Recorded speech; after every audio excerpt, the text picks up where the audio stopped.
নমস্কার বন্ধুরা, আজকের এই ভিডিওটিতে আমরা জানাবো স্টার জলসার পর্দায় আসন্ন আরও একটি নতুন ধারাবাহিক নিয়ে। চলুন তাহলে জেনে নেওয়া যাক। আপনারা ইতিমধ্যেই জেনে গেছেন স্টার জলসার পর্দায় আসতে চলেছে নতুন ধারাবাহিক উড়ান।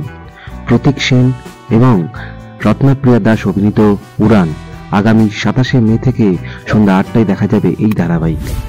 পাশাপাশি জানে রাখি আরও একটি নতুন ধারাবাহিক আসতে চলেছে স্টার জলসার পর্দায়, যার নাম শুভ বিবাহ।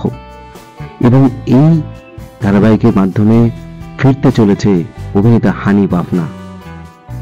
প্রধান নায়কের চরিত্রে দেখা যাবে এই হানি বাফনাকে, যাকে শেষবার দেখা গেছিল শ্যামা সিরিয়ালে। অন্যদিকে প্রধান নায়িকার চরিত্রে দেখা যাবে অভিনেত্রী সোনামণি সাহাকে, যাকে শেষবার দেখা গিয়েছিল এক্কা দোক্কা সিরিয়ালে। এইবার প্রথমবারের জন্য জুটি বাঁধতে চলেছে হানি বাফনা এবং সোনামণি সাহা।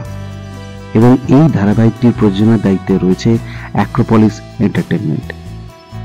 ইতিমধ্যেই এই ধারাবাহিকের প্রোমো শুট শুরু হয়ে গেছে, ফলে আশা করা যায় খুব তাড়াতাড়ি এই ধারাবাহিকের প্রোমো আমরা দেখতে চলেছি। তবে এই ধারাবাহিকটি কবে থেকে স্টার জলসার পর্দায় দেখা যাবে সে সম্পর্কে এখনো কোনো তথ্য আমাদের কাছে এসে পৌঁছয়নি।